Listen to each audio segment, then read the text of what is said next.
Good afternoon, everyone. As you're signing on, welcome to the session. We will be starting in just a few minutes.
While we're waiting, if folks could go ahead and write your name and where you're zooming in from in the chat,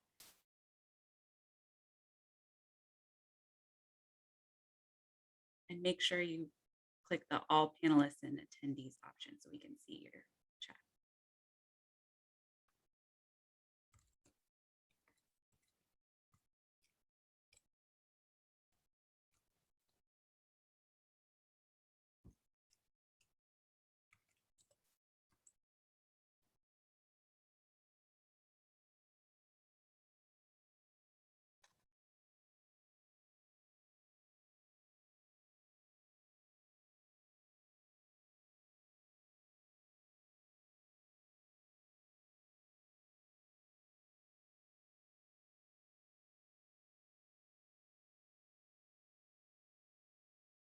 Good afternoon, everyone.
All right.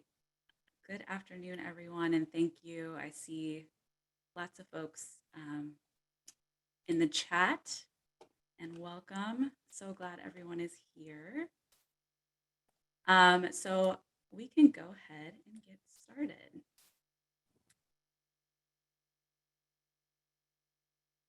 My name is Marissa Alberti. I'm a senior associate for national and state partnerships here at the Education Trust. And I'm here with my colleague, Eric Duncan, who will hop on here in a little bit to lead our fireside chat. Eric is a senior pre-K through 12 data and policy analyst, and he's wonderful, and he has done a lot of our policy work around teacher quality, teacher diversity. And he's one of the people who helped to author and put out the report that we're going to go over today. So the Alliance for Resource Equity is a partnership between the Education Trust, where I'm a part of, and Education Resource Strategies. Education Resource Strategies is a national nonprofit. They work primarily with districts, schools, and state leaders on technical support for how they can use their resources more equitably. They've worked with over 40 school systems. They've worked all over the country. They help analyze data and support for school leaders. The Education Trust, if you're not familiar with us, is a national nonprofit, and we work also for equity. We work to close opportunity gaps that disproportionately affect students of color and students from low-income backgrounds. And we work primarily on the advocate side, and oftentimes are putting out reports, research, and supporting some advocates, many who might be on the call, around how to best push for equity. So together, we came together and formed this branch of the Alliance for Resource Equity, and I'll talk here in a little bit about what I mean when I say resource equity. All right, so why did we decide to come together as an alliance? Well, the theory behind the Alliance for Resource Equity is that across the nation, there are local decision makers and there's advocates, and oftentimes they're not speaking to one another, or they're not collaborating together to make change. They're often doing it in silos. And it's not that these people don't care about students, and it's not that they don't care about student success, but oftentimes there's a lack of coordination and efforts between those who are kind of outside of the system, as well as those that are more inside the system. So the Alliance for Resource Equity works to bring the combinations of stakeholders, so that could be advocates, families, educators, district leaders, together around a common framework to kind of have a shared understanding and then build a plan for collaborative action together. So that's a little bit about who we are and why we have this alliance. So the purpose of today's session is for you all to gather a better understanding of the Alliance for Resource Equity and the tools that we've put out together, and how that can actually support efforts in your own district around resource equity. A second goal of today's session is that we can kind of discuss what are some common root causes in teacher diversity issues in districts. And we're going to specifically zoom in on the Teacher Quality and Diversity Guidebook, which is one of the dimensions of resource equity. And then lastly, we're going to hear from a practitioner from New Orleans, Louisiana. So if anybody on the call is from New Orleans, welcome. And we're going to hear from him as well as Eric, and they're going to have a fireside chat and kind of talk about what actually this looks like in action and what this has looked like in New Orleans. So again, here is our agenda for today. We did some introductions. I'm going to quickly run through what we mean when we say resource equity, dive into the tools that we have, and then we'll get into more of the discussion part later in the session. All right, so education resource equity. So no children are alike. This is very common knowledge, common belief. Parents, teachers understand that this is important. Kids need different types of supports to get to be able to achieve academically and get the things that they need. However, many schools and school systems don't follow this example, um, as they are actually setting up for, they don't follow the example as they're setting up systems that, and oftentimes it's systems that are uniform, as in for students across the board, as opposed to individualized for their own needs. So the definition that we gave to resource equity is actually when schools, systems, communities are working together to mobilize the right combination of resources. So you see this little lock, combination lock, that create high quality learning experiences for kids. So education resource equity is what we need to make sure that schools unlock every child's potential and their power, um, to go on a positive life trajectory. And so a quick note on what we mean when we say equity. Many of you have probably seen a similar graphic, but equality is not the same thing as equity. Equal is not equitable, and students in schools that need more resources actually need to get them. And so as you can see in this picture, these hypothetical students watching this baseball game, the student in yellow is further below the fence, and the fence is taller. And so then that student in yellow needs 3 boxes. So they need more resources to be able to see over the fence, even as opposed to equality, which is all of the students getting the same amount of resources. So a little bit of what we kind of mean by this is that, even when we spend more money on higher needs schools, oftentimes there's actually still a gap in proficiency. And so if you look at here, you'd see on the left side above the top student is a student from low income background. And you could see that if you just look at funding, that district is spending $11,640 of funding. There's 85 teachers and staff. For the non-low income student, which is a student with less needs, they are getting less money, 10,940, and there's only 76 teachers and staff. However, when you actually look at the proficiency, we see that the student from the low income background is still performing less when we just look at reading and math than the student that's not from a low income background. And the way that we kind of look at this and think about it is that it's not actually just how much money a student is getting. It's not just money and the monetary value of resources, but it's how you're actually spending the resources. And resources mean not just finances, but also teaching quality. So if we see here, we see the same student, although they're getting a higher amount of funding, 2 out of 7 of their classes, they have a new teacher, a novice teacher, whereas the student from a less high needs school only has one novice teacher. 62% have the likelihood of having a new principal, where it's only 40% with the non-low income student. At this school, this student, only 5% of the students are enrolled in advanced math, whereas at the other student with more resources, they have 39% of students enrolled in math. And so we see that although it may be green over here and the student from the low income background is getting more money, the way the resources are allocated and the access to other types of resources actually has led to less opportunities in education. All right, so that's kind of where we get to the framework where, again, it is not just how much districts spend, it's how well they use the resources for a matter for student experiences.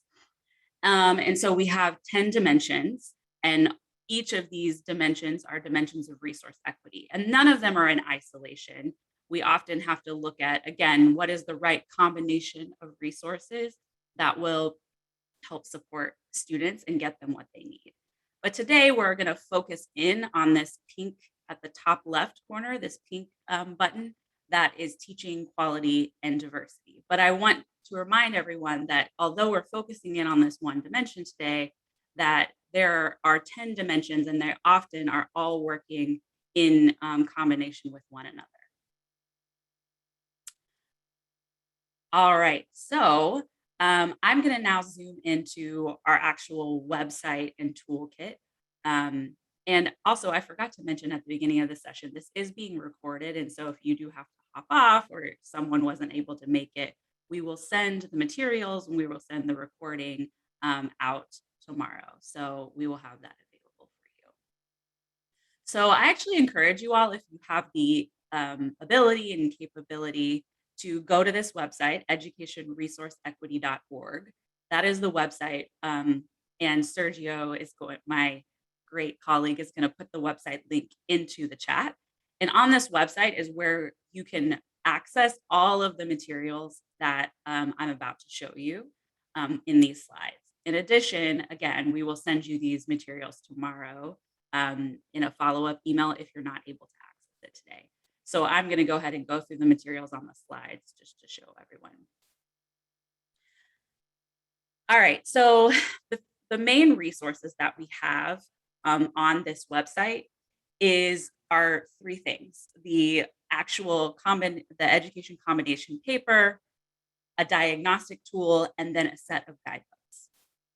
So the first thing is the education combination. This is it's a paper. It introduces our framework of the 10 dimensions, and then it also goes in depth about each dimension. What does it actually look like in practice? What are the key questions you should ask, etc.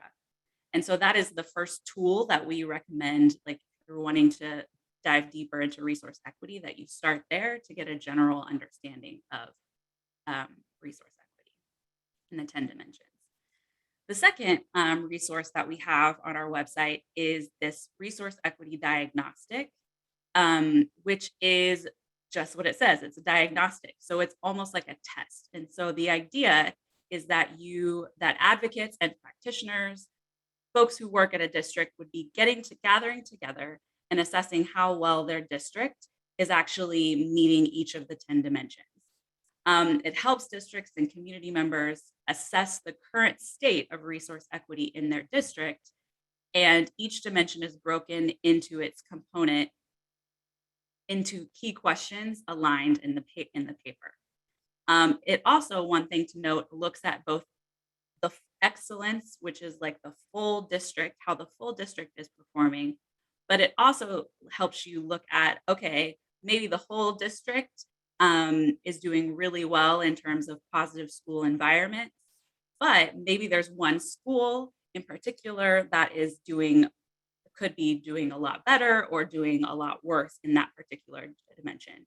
So this diagnostic is helping you think about the full district as well as potentially isolated schools or even potentially student groups. So are Black students doing better or worse in a certain dimension?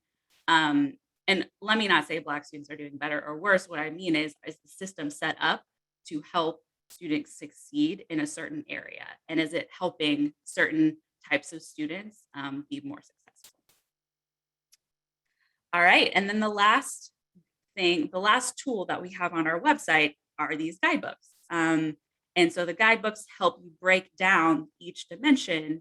And then once you've gone through the diagnostic process and you say, hey, the dimension that we're really lacking in is school funding, like it really is a funding issue, a money issue, then the guidebooks help break down each of those things and help you dig into, okay, now what are the root causes?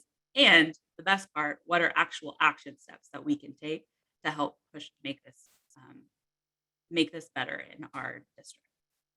The current guidebooks that we have out right now are the funding guidebook, the Teacher Quality and Diversity Guidebook, which we will dig deeper into, and then the School Quality and Diversity Guidebooks. You can sign up on our website to get access to the other guidebooks as they are published. And also Sergio has put that guidebook in the chat for folks to dig into if they'd like. All right. Any questions let me see if the chat, I see folks have answered some of the questions. questions.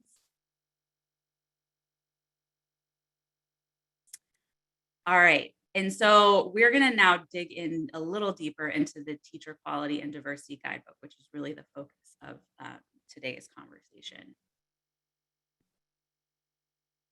So each of the guidebooks and this guidebook will have the key questions that you would want to ask. And so in this guidebook for teacher quality and diversity, the key questions are: number one, does each student have access to strong teachers? Number two, does each student have access to teaching practices that are engaging, culturally relevant, and standards aligned? And number three, does the teacher workforce reflect student diversity? So these are the questions that you would ask to know how well your district was doing in the dimension of teaching quality and diversity. For the sake of today, since I wish we could dig into all of the elements of the guidebook, but the one we really want to focus on and that our guest will speak about today is on the teacher. Does the teacher workforce reflect student diversity? And so this is the key question we're going to dig into. And so for each of these questions that I just showed you, and again, we're focusing on, does the teacher workforce reflect student diversity? You're going to see questions to help you guide. So really, when I say these guidebooks and these tools, these really are just tools. They really are questions and ways to guide you in your investigation of how your school system is set up to support all of your students. So these really are key questions to ask. So again, the first thing you need to think about is, where is this actually occurring? Is this challenge that we're having in teacher diversity, is it across our whole system? Is it across all of the district? Or is it in specific schools, specific classrooms, like specific neighborhoods? Like, where are we actually seeing this issue? And then what are the root causes? So the next page of this we're going to dig into, okay, so what are actually the root causes of this? Yes, we know that the issue is that our teaching workforce does not represent our student community, but why? What's the underlying causes of that? And then another thing to think about is, how do biases play out in your district? So there might be some implicit or explicit bias that happens, and these will all play into the root causes. And so for this particular guidebook, and thinking about the question on teacher diversity, there's 4 root causes that we've outlined. And then there's also a spot where you can think about, maybe there's a root cause that we haven't really thought about. And so for the sake of this one, the root causes might be the hiring practices, the actual working conditions of teachers, a career path for teachers, and then compensation. And so again, it's important to think about, what actions have already been tried in your district? What do stakeholders recommend? What potential barriers exist? Again, tons of questions in this guidebook to help you think about this issue. And so for each of these, I'm not going to be able to highlight every single line. It's a lot of writing. But for each of the potential root causes in this one would be the hiring issue, there's a list of actions that you can take. And so I'm going to highlight one kind of technical, quick-ish fix, one that might not take a ton of people changing necessarily beliefs, but more of a structural change, is that you could shift hiring timelines earlier. Schools that hire teachers earlier oftentimes are better to attract strong and diverse educators.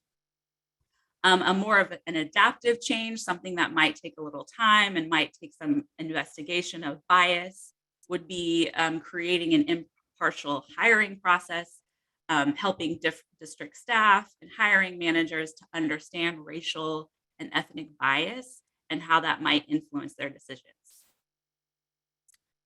For working conditions, one of the things is that you could eliminate discipline policies that disproportionately impact students of color, because teachers of color are actually less likely to stay in a school or district that asks them to implement discriminatory policies. So that's a That's one kind of technical issue. And then another one could be facilitating more open conversations and really thinking about language, prejudice, bias. How is all that playing out in a school or in a district? And again, these are potential actions that you could take to impact working conditions.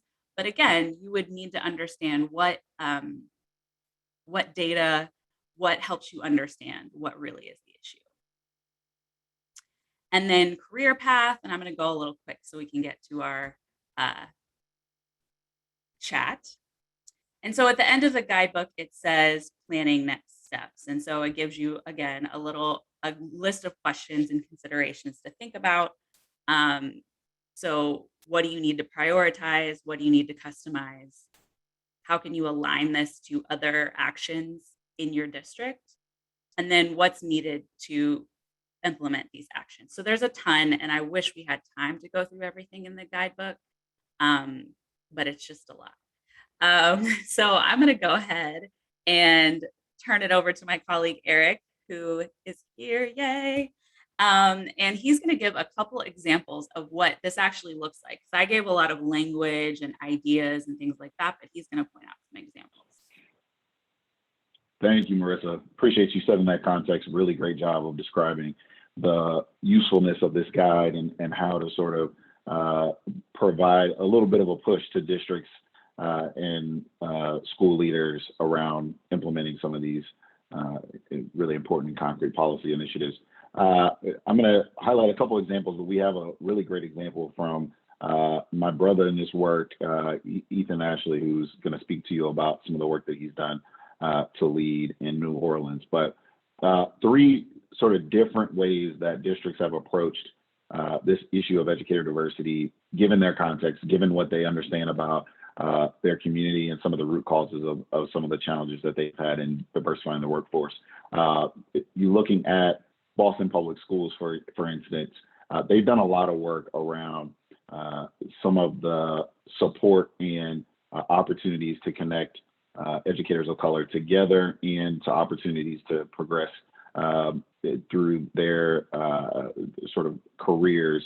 And so one example is there's a Black male educators of color executive coaching leadership program that is a derivative of the cohort models that they've really set up to bring folks of color together. And this is not only an opportunity for men of color to fellowship, come together and share some of their challenges and triumphs, but also a way to advance their professional development and opportunities to progress in the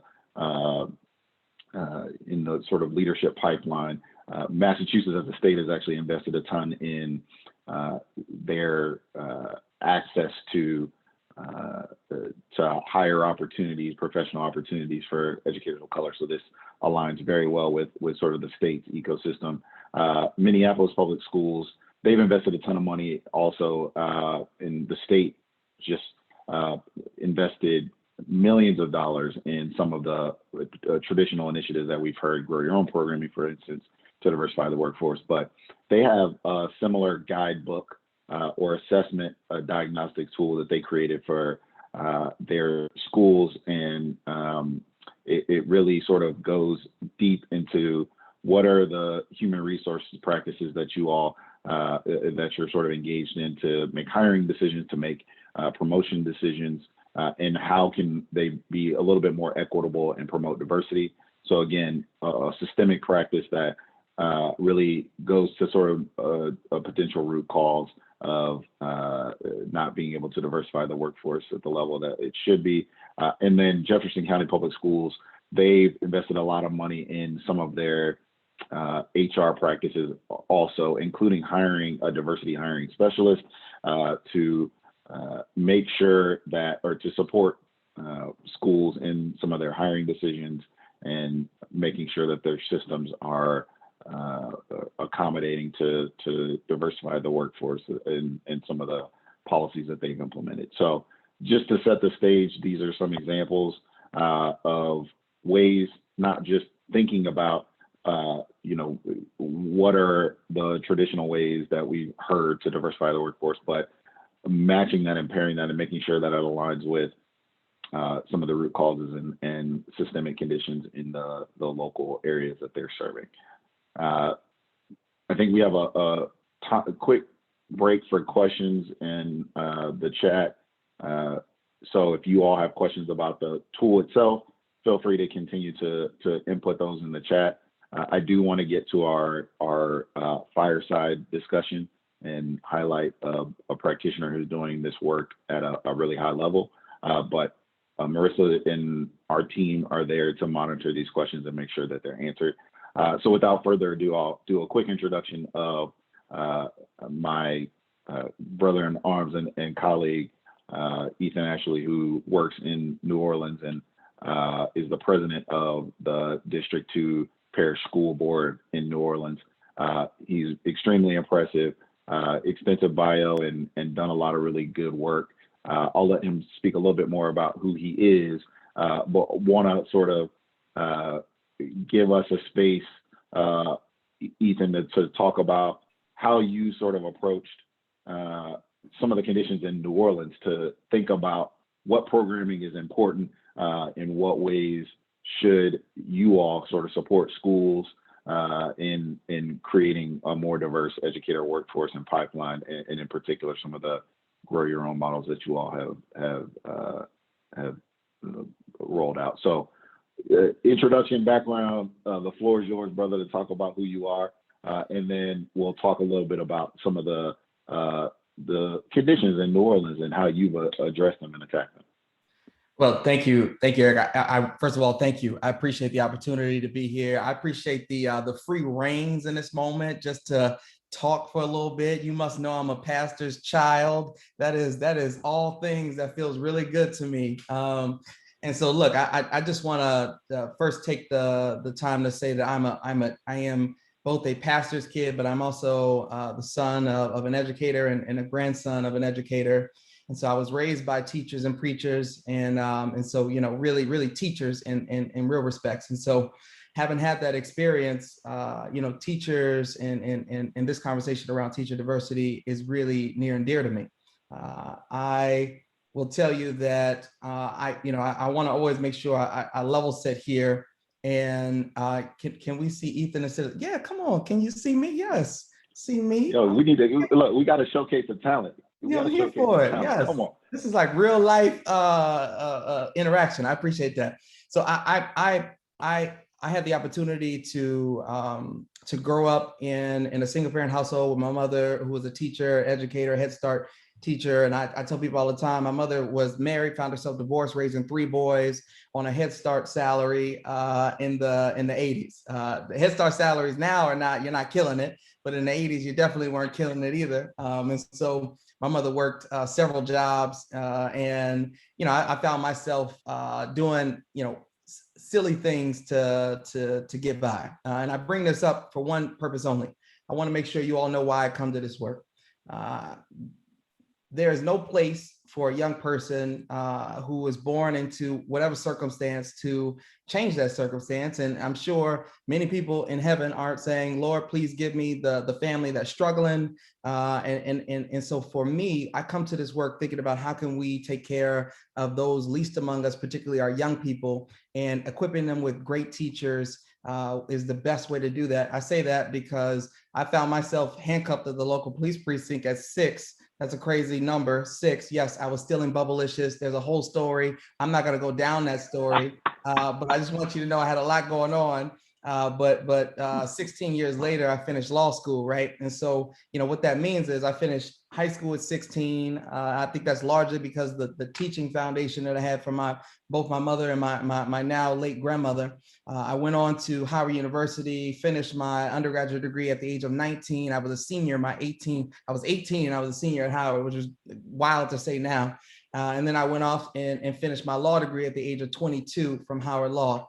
And what I will tell you in this moment is, having the opportunity to be 6 and handcuffed to the local police precinct, I knew that policies were really the challenging issues on how we could change and make better outcomes for young people and families. And that's no different with this conversation right here. When it comes down to the district level's response to dealing with diversity and in our teaching and hiring practices, from the district standpoint, we really have two levers of authority. We either make sure we bring the money, where the money at, give us the money, the resources, that's huge. And the policies that we set is also huge. And from there, it's a full ecosystem that really has to respond to this conversation. And I think you all have done an excellent job of being able to talk about that, but we all play our role. And whether or not we play our role well determines the outcomes, I believe, both for those who are attracted to come to our district and those who are retained and want to be retained within our district in terms of their teaching talents. And there's a lot to say about that, but I just want to say the district is only one part of the work, and that's where I sit in the work as an elected school board member and president of the Orleans Parish School Board. But you have a bunch of other partners that are important. You've already acknowledged some of them. Schools, you all play a big part. Schools leaders, recruitment organizations play a really big part. Training organizations and universities play a really huge part, and other outside entities that help to create better partnerships with the district to set up retention opportunities for teachers. And I'm gonna talk a little bit about that, but I'll put a pause there. Looking forward to this discussion, Eric, and thank you, man, for the free reign. That felt good. Oh yeah, we gotta let you cook, man. You the chef here. We gotta let you cook. So talking a little bit, it's great to hear your historical upbringing and why you're into this work.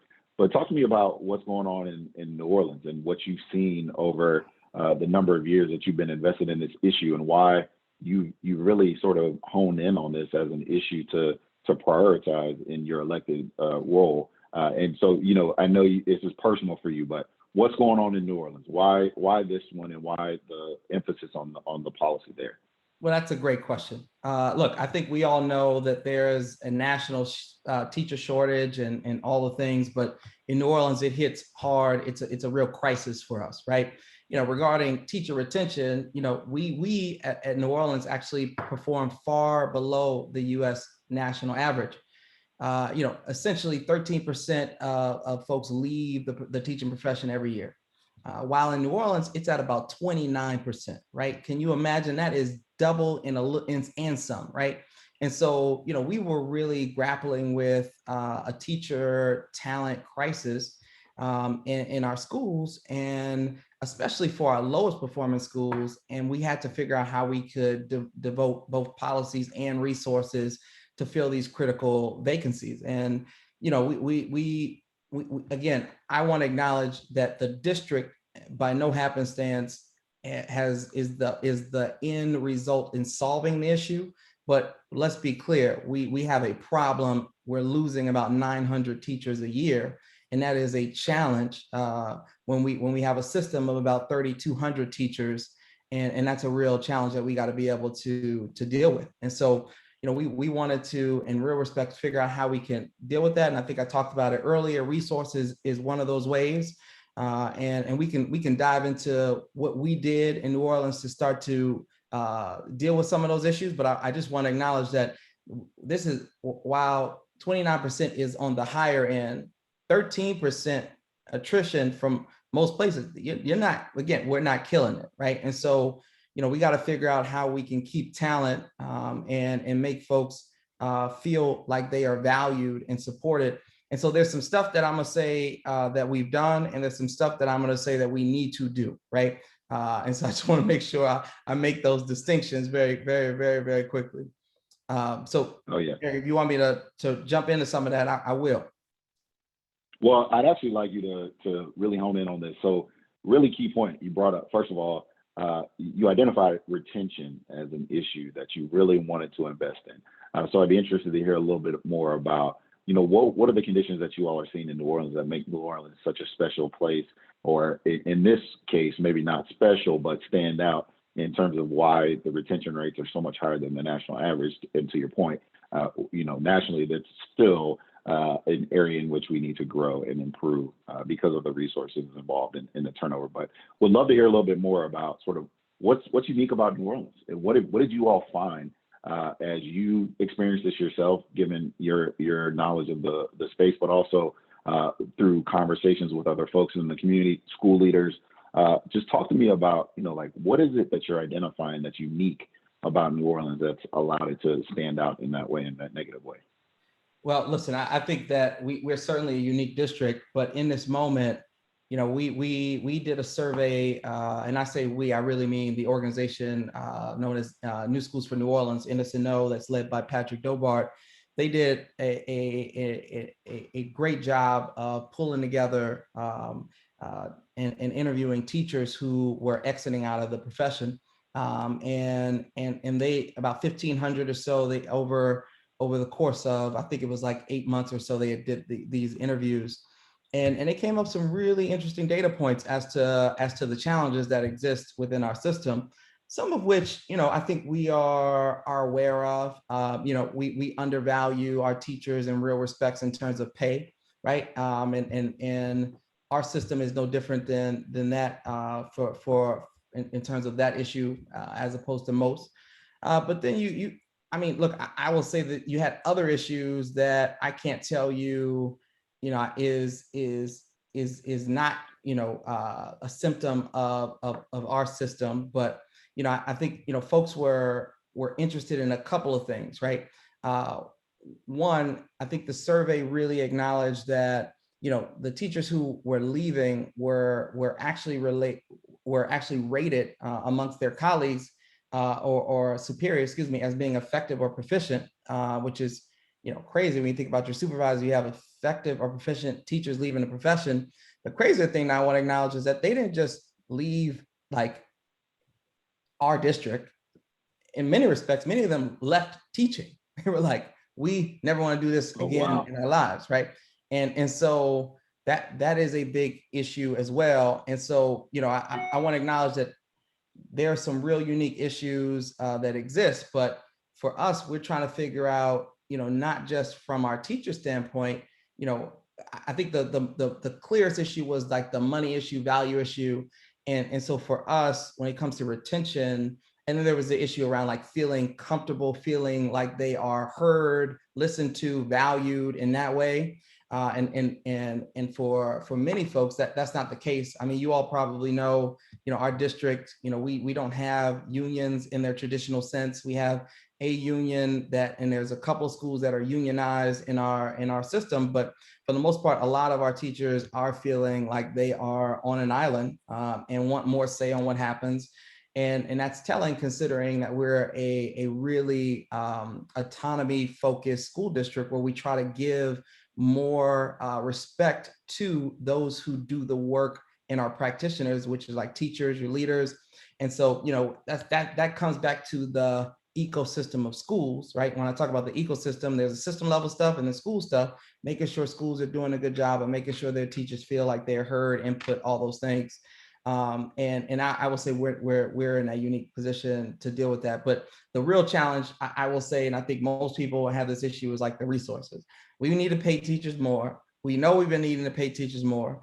But if you cannot, in the absence of not being able to pay teachers more, what can you do to be able to incentivize what does it mean to be a teacher, right? And so for us, as a district, and I think we've seen this around the proliferation of this around the country, like, folks have done, creative things around housing. So right after Katrina, we were providing soft second granting dollars to provide teachers, really most of your, first responders with grants that were offering you, $20,000 to $30,000 in your home loans, forgiveness, that if you stay for a certain amount of time, which is a retention thing, those loans will be forgiven in real respects, right? And some of that has a majority of that money, if not all that money, has actually gone has sailed away. But that was a federal support grant that we need to figure out how we at the state level can figure out answers to this issue. So for instance, by way of cherry picking, San Francisco has done something in terms of, well, California really, but San Francisco has this model where at the legislature, they were asking, how can we create some type of a loan forgiveness program for teachers if they stay for a certain amount of time, and just, allow their loan to be wiped out based off of their particular need, right? Now, the truth of the matter is, in terms of diversity, right? In New Orleans, we're talking about having, and really Louisiana, we're talking about having that same conversation, but coupling that legislation with diversity principles, meaning, we know that there are hard to fill positions in STEM and otherwise in STEAM that we need to figure out how to prioritize. So can we give loans to teachers who are arts, calculus teachers, all the AP English, like, can we give them a different type of loan modification that gives them some type of value that we can't give you on upfront in the compensation, but we can give you on the back end from in tax relief or some type of a credit that will offer you some type of tax relief and or offer you easier housing opportunities in that way, like by way of soft second money. So, I think there are several ways for us to do it, but we need to be creative, and to in some respects, we as a system need to have partners like with your legislature and your other elected officials having this conversation and saying, hey, how can we make sure our teachers feel valued? I will acknowledge in Louisiana, with this past governor, we have done work to increase our wages for teachers. But that doesn't necessarily impact our system in New Orleans per se, because we're a charter district, but it did impact the districts next to us. And what I will say is 11% of our folks actually left to the district adjacent to us. Their money was a little better. So, yeah. Yeah, no, I hear that. So much to unpack, but really wanted to highlight a couple of things. First of all, just the process that you all went through to identify through these surveys, here's why our teachers are leaving, what's going on. I will say though, teachers saying, I've had enough of this after one time. That's how I felt after Mardi Gras. So it may be something in the water in New Orleans that y'all want to figure out. But, to your point, and you brought up not just a pay issue, right? We know the profession isn't, rewarded at the rate that it should be, but these alternative sort of costs, right? These, things associated with equity, right? And wealth, things like, support towards a mortgage or a loan repayment, things that are not necessarily tied to a salary, but are tied to wealth, which is, we understand, is important in terms of the gap between people of color and their white peers. So I love the sort of creativity and thinking about, nobody drink. Maybe that was my problem. I drank too much of the water and it just did things to me. But I want to hone in. You said so much in your response, but I want to hone in on who you work with, right? You sort of casually brought up, we worked with this group to create the survey, but that's not a practice that all districts are doing. Just casually having partnerships and identifying outside folks to support their work. So talk to me about who you worked with, how they've supported your work, and how they've allowed you to identify some of these issues and supported you with the resources necessary to remedy them. Well, I think that's a great question. And what I will say in this moment is, when we acknowledged that this was an issue, I think a lot of folks in the ecosystem, of the education ecosystem in New Orleans, realized it was an issue too. And so there was a real need to say, how can we figure out how to focus around this? There was a federal grant that was provided also, and those federal grants were set to end in terms of supporting teacher pipeline support, right? And so for us as an organization, we were trying to figure out how can we, in real respects, start to answer the call despite not having those federal dollars. Can we as a system invest in like try to fill the hole there? And so we did so in partnership with several organizations. And I think for us, being able to partner with those organizations had a really big impact on us as a whole. But it started with the survey. Once the survey happened, people were like, oh Lord, we got to figure out what to do. And then it was like, well, we started making efforts, and then we put a strategy together, and those strategies from the district standpoint needed to stand in for a $13 million grant that was ending. And we had to go and say, our universities, right? So we're cities, a small, big city, as I like to call us. We have several universities in New Orleans. And so for us, we called on two in particular, Xavier University and Loyola University. And we also called on, which are some of your more traditional programmings around teacher, teacher preparedness programs. Then you had your non-traditional teacher prepared programs like your Teach for Americas, your Teach NOLA, your Relays. And we were trying to figure out how we can combine those. And oftentimes we are at odds in some spaces. Like if you're a reformer, you're not over here. Did you go to did you Teach for America, or did you go to a university? Let me be clear. Right. When no one asked you whether, when you passed your test to get your teacher's certificate, no one asked you whether or not you were traditionally trained or whether or not you were trained in an alternative certification program. They just want to make sure that you pass and are you certified to be able to teach, right? And so, and our kids, for us, that's what matters most. So we actually brought all those folks together, had a conversation, said we want to fund this traditionally because we need to, 900 teachers, a lot of gaps to be able to fill. So we on the front end, we're like, all right, we need to make sure we are funding and creating pipelines to bring teachers in, right? And that was that work. And that was $7 million from us as a district to make that resources and fill the gap of the 13 million that had been stopped. And then there was other monies that was found by the partnering organizations to step up to say, this is actually worth it for us, right? Then the other end, on the other end, we had organizations that were looking at how can we create other incentives to keep the teachers that we have currently.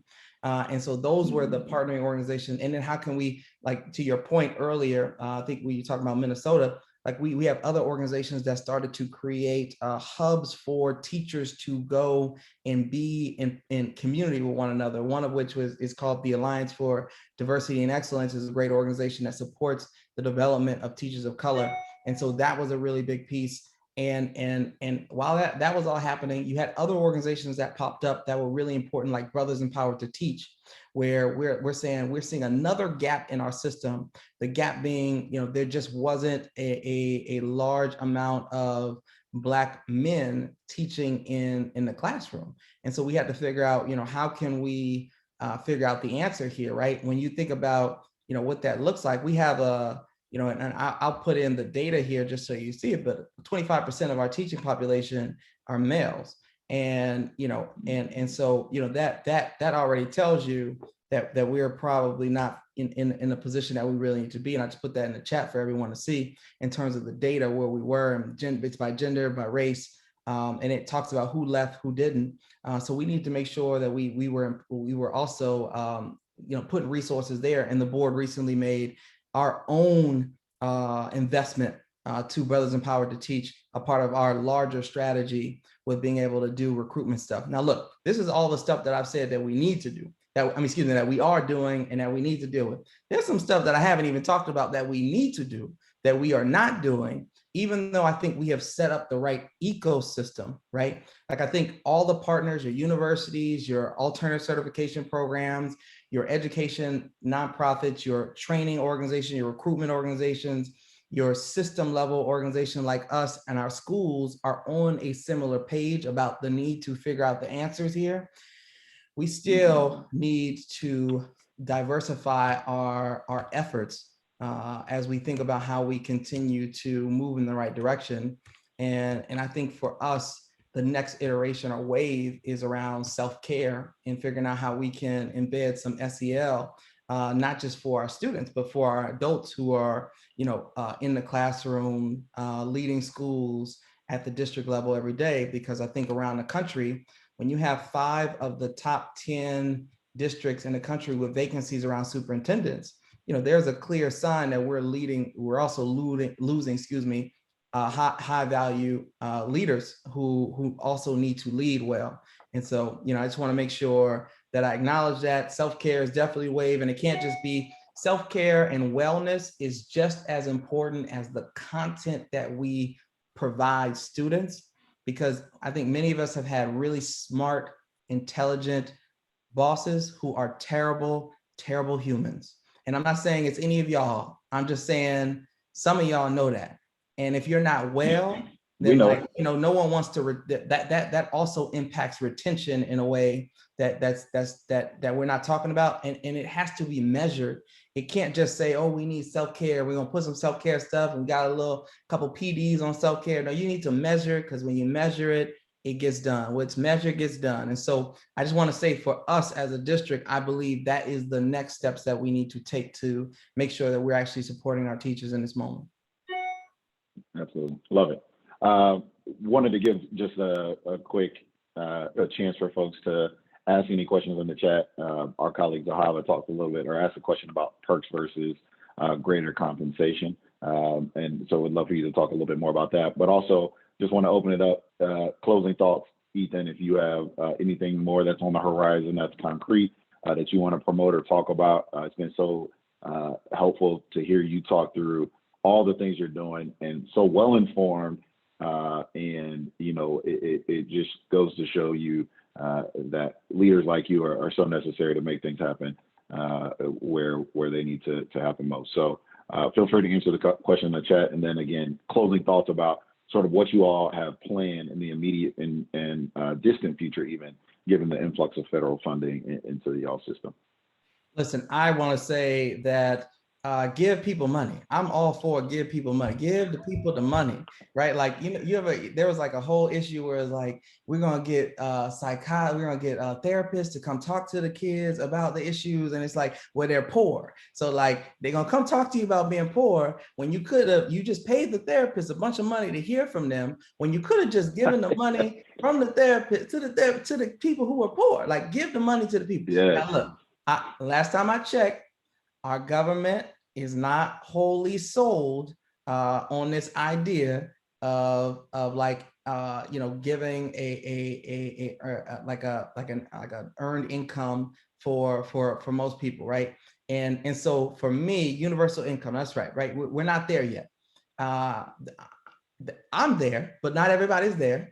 And so like, I think the truth of the matter is, poverty, there is nothing that, you know, solving poverty and racism can't fix in terms of what is wrong with a bunch of stuff in communities, particularly communities of color. And so we solve those issues, certainly. So give the money to the people, yes. But in the instance that your government is still not like, okay, you got this federal grant, can you get the money to the people or give the money to, you know, then we got to be creative. And that's why, as a leader, man, I spent a lot of time trying to figure out how to be creative about, you know, these issues, because, you know, when it comes to whether or not we should, and let me also, I'm sorry, I didn't mean to gloss over this. Therapy is important. I go to therapy. I think everybody should go talk to somebody about something. So I'm not trying to knock on this idea around therapy. Please go see somebody if you're not well. But this idea around like, how do you be creative? I will tell you, you need leaders who are thinking about how to do that. And I want to acknowledge that that's like first and foremost for me, because people will spend money in programming that won't necessarily do the thing that you're seeking to do, and didn't think creatively because someone down the road is doing it, but that may not be what's necessary for your community. Which gets me to the final point that I really just want to talk about in this moment is, you know, and Brandy, around how do you measure self-care? There is a bunch of organizations that are doing this that are much smarter and thoughtful than me, and I'm sure I can get that to Eric in terms of those organizations. So I just want to acknowledge that that is a thing, and they are measuring some of that stuff. So let me make sure that I get that to you. But the last thing I want to say is, like, systemic problems need systemic solutions, and I'm stealing that from a dear sister of mine, a Dorian, who is brilliant and will be the next congresswoman out of Newark, and she sits on the school district there. But like, this idea that we have systemic problems, this is a systemic problem. The amount of teachers that we're losing, particularly teachers of color, in districts that are majority minority students, and those districts are looking less and less like the minority majority district that they exist in. And so the way in which you create systemic solutions is, in fact, by partnerships and working with other individuals and letting people figure out how to work with one another. And it's some non-traditional stuff. Like like I'm telling you, like it's like Crips and Bloods bringing universities and alternative certification programs together. But if we can't set aside these types of problems to figure out the solutions, then we're no better than those who came before us, just simply trying to toil in the challenges. And I think Gen Z, man, I'm so excited about them because I feel like they don't care about none of this stuff. They don't care about how this stuff was done before. They about to do something different, and we got to make sure that we're preparing that generation to be ready to break the mold. And so we got to, as leaders, think differently and create systemic solutions to these problems, and not just the one-off things that we think could really win. So I love it. And let's say Saints Falcons, not Crips Bloods, right? We'll keep it in that Saints Falcons, right? You feel me? Well, thank you so much, Ethan, man. You're incredible. We shared your email address because I know a lot of most, if not all, our participants will want to follow up with you and hear a little bit more about what you're doing and leading in New Orleans. And for your sermons, man, we can listen to you talk all day. So we really appreciate you. And look forward to continuing to engage with you. And I know I'll be reaching out a lot more to work with you. So look for that. But Marissa, we'll turn it back over to you. Thanks again, Ethan. Incredible. And look forward to hearing about more that you're doing.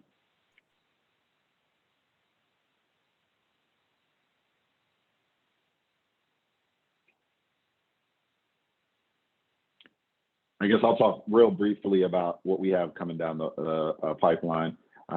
We have an after-school report coming out that is a strategy that we think is a long-term strategy that states, districts can use to invest in teachers who have, or prospective teachers who have after-school or out-of-school experience. And given the way that states across the country are thinking about supporting unfinished learning, this is, I think, an ideal time to talk about this as a long-term strategy for increasing the quality and diversity of the workforce. So be on the lookout for that in the next month or so.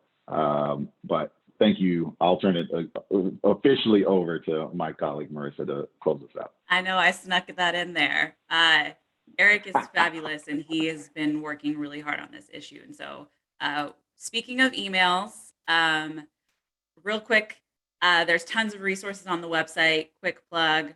Also, the session survey. We would love your feedback. What were things that worked? What were things that we could do better for another session? We hope to do similar sessions around all the 10 dimensions. And so definitely share your feedback. And my contact information, as well as Eric's contact information, is right here. And look out for an email that will have all of the materials that we shared today. And if you do have any questions or need anything, feel free to reach out. So we thank you all so much for being here today with us this afternoon. And we hope that you have a wonderful holiday weekend.